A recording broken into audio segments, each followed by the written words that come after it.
semuanya, selamat datang di podcast Berdebar. Terima kasih sudah hadir di video kita kali ini. Kita sudah kedatangan tamu, namanya Anggi, lulusan statistik dari Universitas Syah Kuala. Mungkin Anggi bisa memperkenalkan diri, sekarang bekerja di mana, dan backgroundnya apa. Oke, halo semuanya. Perkenalkan, aku Anggi Afifah Rahmi. Aku lulusan dari Statistika Unsia, lulus di tahun kemarin ya, di 2021. Dan sekarang aku kerja sebagai posisi Product Manager di PT Klik Data Indonesia. Oke. Boleh dijelasin tentang PT Klik Data Indonesia itu perusahaan apa dan mereka menawarkan produk apa? Oke, mungkin teman-teman belum banyak yang dengar Klik Data Indonesia ya. Nah, jadi di sini perusahaan kita itu perusahaan IT, kita bergerak di bidang IT. Nah, mungkin supaya lebih dekatnya, aku bisa pakai contohnya itu produk kita.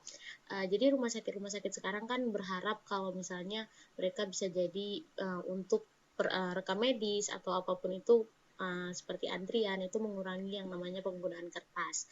Nah, kan cocok sekali dengan perusahaan kita yang memang memberikan solusi IT. Jadi kita itu memberikan teknologi di mana rumah sakit itu mengurangi kertas dalam penggunaan rekam medis atau apapun itu, jadi menjadikan suatu rumah sakit itu bebas kertas. Kalau teman-teman tahu, nah itu contohnya kayak di rumah sakit Cempaka 5.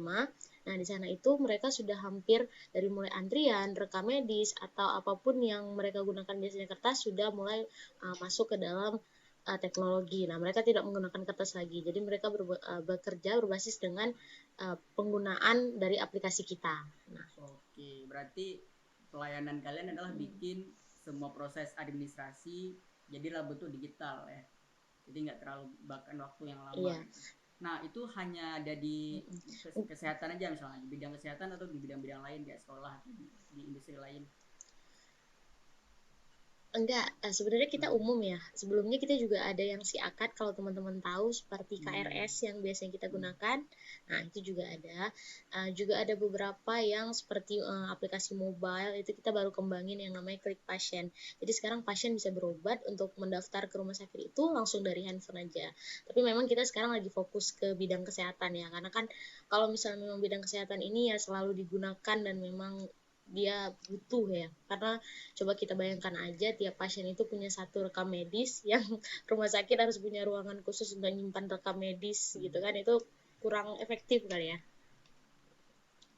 Nah, kalau posisi Anggi sendiri nih sebagai product management di situ ya, itu job desk-nya ngapain aja Anggi? Dan kira-kira skill apa yang dibutuhkan untuk berada di posisi Anggi sekarang? Kalau sekarang nih posisi aku kan product manager, sebenarnya sama sih product manager sama product management.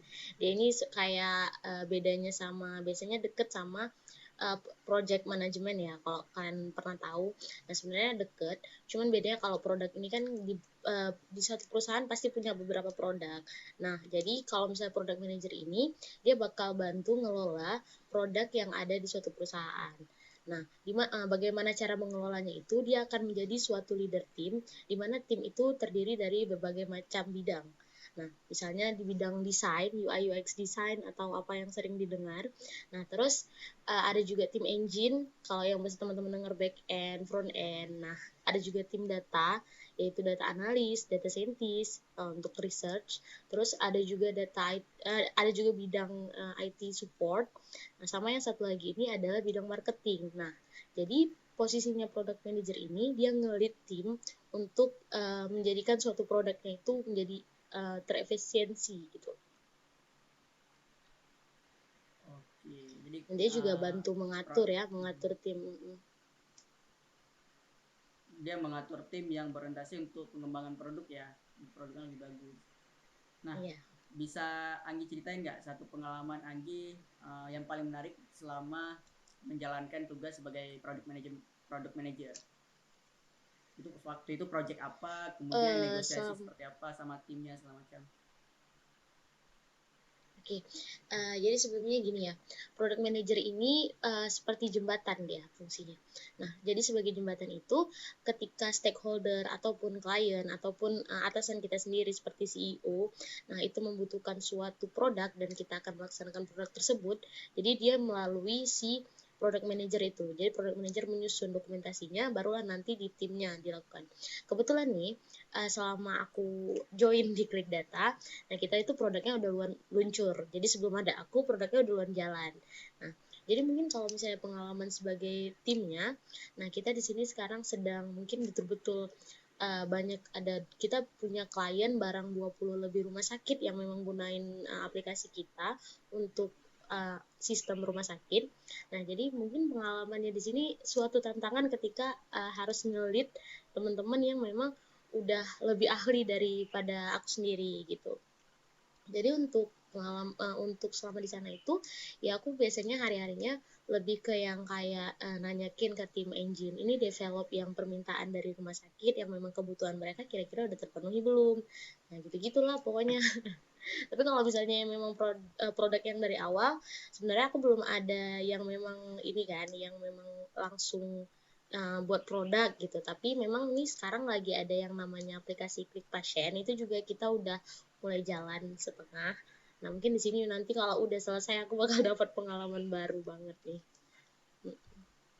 Oke, semoga sukses nih untuk project yang barunya ya. Nah, sekarang mungkin kita mau cerita tentang Oke. perjalanan Anggi nih. Anggi adalah lulusan dari statistik Universitas Syahkuala, salah satu kampus yang ada di Aceh. Nah, tahun lalu lulus ya. Tahun lalu lulus hingga sekarang bisa bekerja di Iya. product manager. Gimana perjalanannya untuk cari kerjaan hingga sekarang bisa bekerja di perusahaan IT. Mungkin boleh di-share pengalamannya nih untuk teman-teman kita yang lagi dengar. Oke, ini sebenarnya agak sedikit lucu, tapi aku ngerasa ini juga suatu perjuangan ya. Jadi itu aku kan tahun 2017 itu masuk ke statistika. Berarti aku lulus di tahun 2021 itu hampir bisa dibilang tepat waktu ya, walaupun agak molor sedikit karena pas 4 tahun. Nah, jadi setelah lulus itu seperti biasanya kita merasa ketika kita setelah lulus kita merasa wah terbebas dari beban gitu kan, terbebas dari beban dan ngerasa kayaknya ini adalah waktu santai-santai. Tapi ternyata setelah seminggu lulus aku ngerasa kayaknya wah ini kayaknya nggak bener deh kalau leha-leha setelah lulus gitu kan. Sedangkan orang di sana yang udah coba nyari kerja itu kayak gimana gitu kan.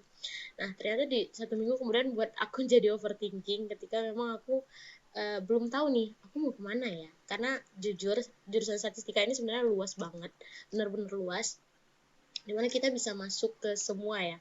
Kalau dibilang orang statistika itu bisa masuk ke BPS aja itu sebenarnya lucu sih, karena BPS rata-rata kan juga dari STIS ya, langsung ada yang memang pemerintahannya. Nah, jadi dari situ aku bingung kenapa ya aku harus masuk ke data analis atau aku harus kejar yang biasa diidam-idamkan orang tua itu PNS ya nggak sih. Apalagi kan kemarin ada tuh baru buka, dan itu kalau misalnya gunain juga harus ijazah SMA kan karena belum keluar ijazah waktu itu.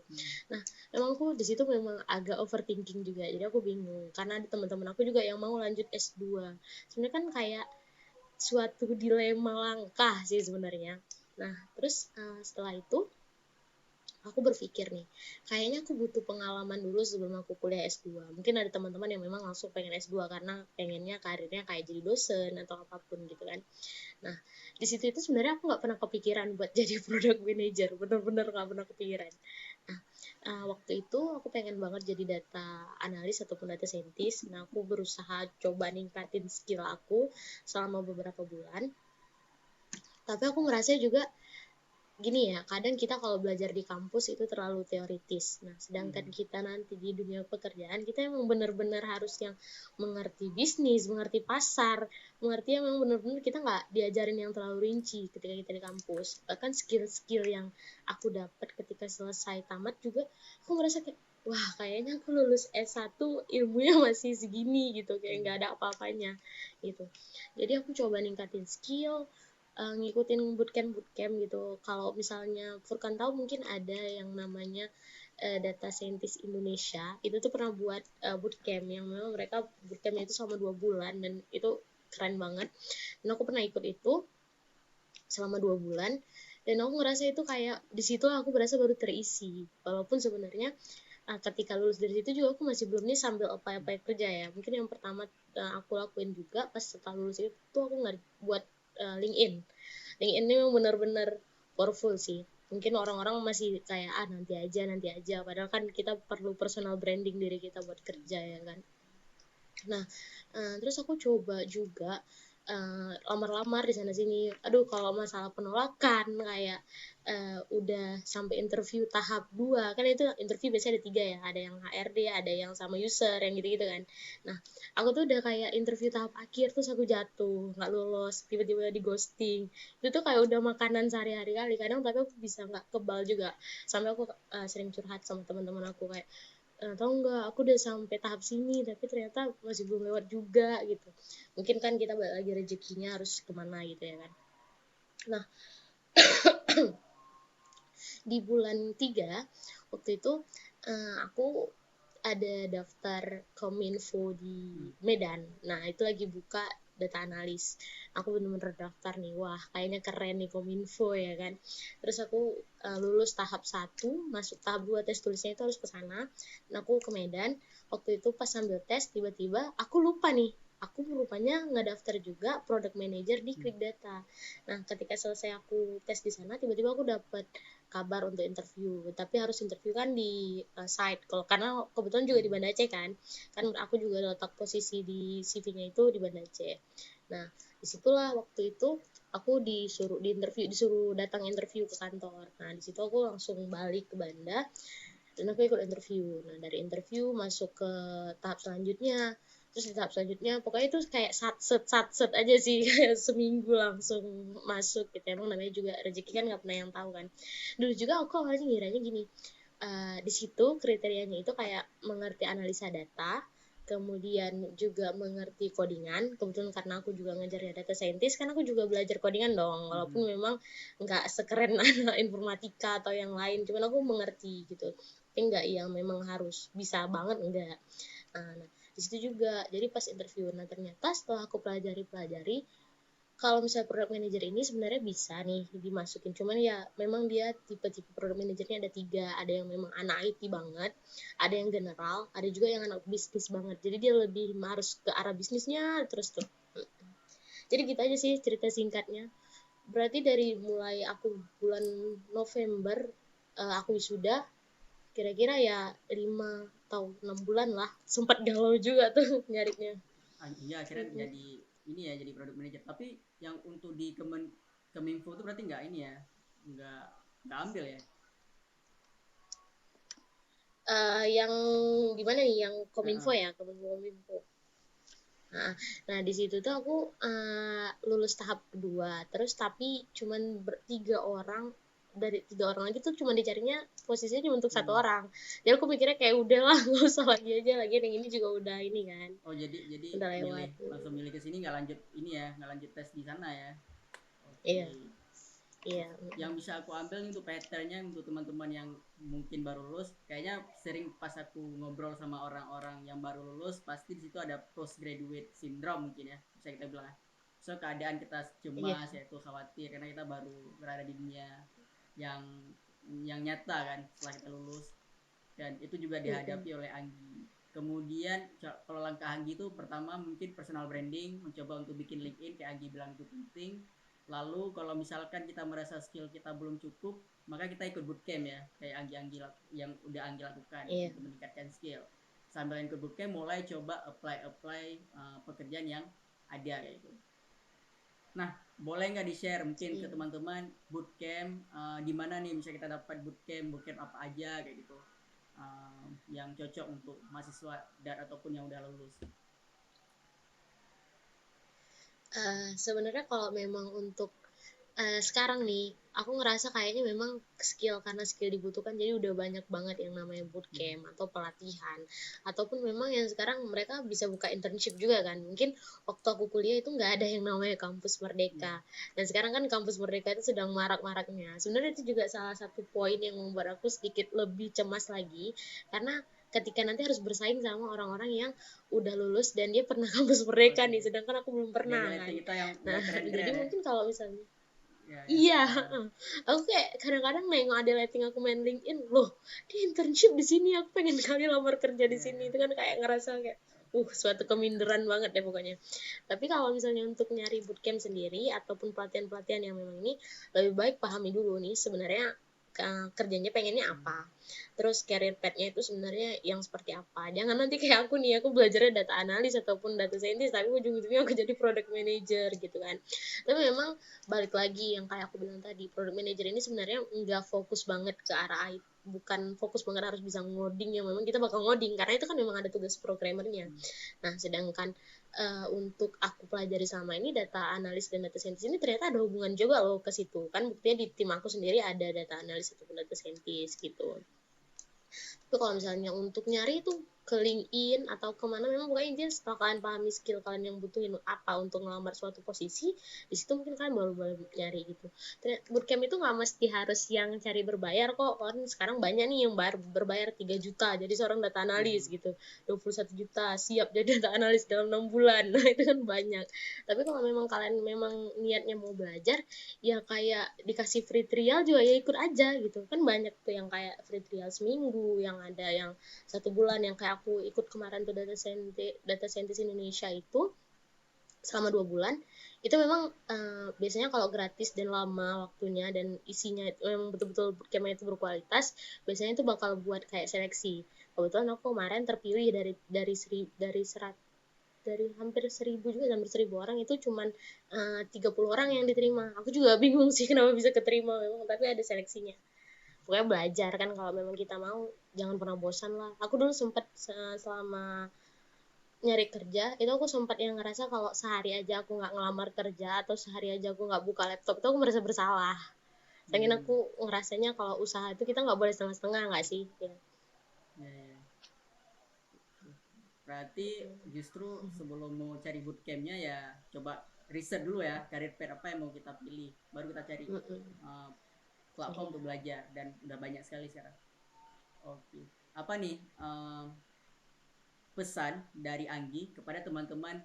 Pastinya ada beberapa kebanyakan teman kita yang mungkin sekarang baru lulus dan belum kerja, dan pasti khawatir apalagi kalau udah compare dengan Anggi yang udah kerja dan beberapa teman lain. Apa saran Anggi dan nasihat Anggi nih kepada mereka nih yang lagi struggle saat ini? Oke, mungkin pesan dari aku nih berdasarkan pengalaman, mungkin lebih baik yang kayak yang pertama harus ingat dulu ya, kalau misalnya rezeki itu memang udah ada yang ngatur. Jadi kita tuh kalau walaupun kita coba sekuat apapun, ya kalau memang itu bukan rezeki kita ya memang enggak, bukan berarti kita bodoh ataupun kita nggak bisa. Jadi yang penting jangan pernah ngerasa wah ini aku nggak keterima dan sekarang aku nganggur gini itu gara-gara akunya yang nggak nggak nggak bisa atau nggak atau bodoh gitu. Itu jangan pernah nganggap kayak gitu. Tapi kalian juga jangan pernah berhenti belajar dan ngerasa udah cukup gitu. Jadi pesan dari aku, kalau memang belum dapat, cari terus semangat, terus jangan pernah berhenti. Terus buat yang baru lulus banget, jangan lama kali lah healingnya. Nanti healing sampai 3 bulan padahal udah kebiasaan healing ya, jadi nanti malas padahal ya. kan iya. Nah padahal kan kita setidaknya targetin juga diri kita.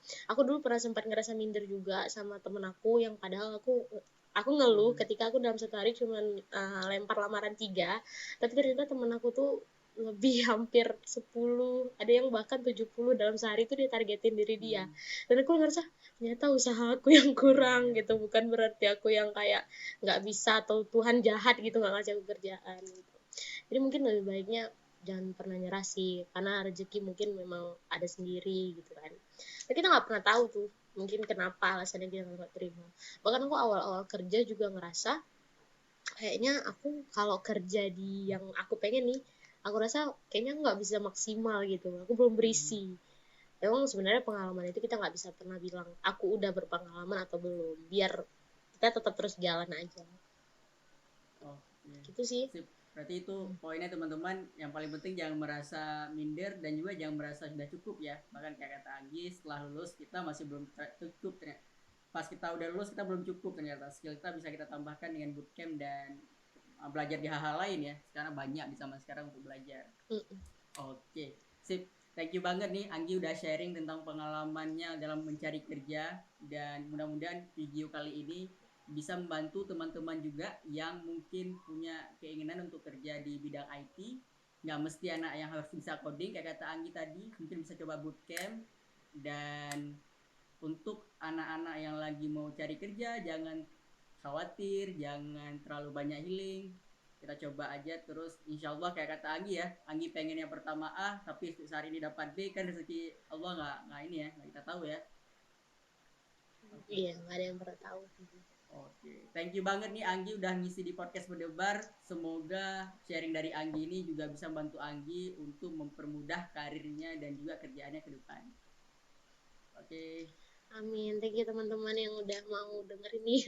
Nah, untuk nge-reach Anggi misalkan pengen tanya-tanya anak statistik atau di luar statistik yang pengen kerja di bidang product manager, kemana nih kita bisa kontak Anggi?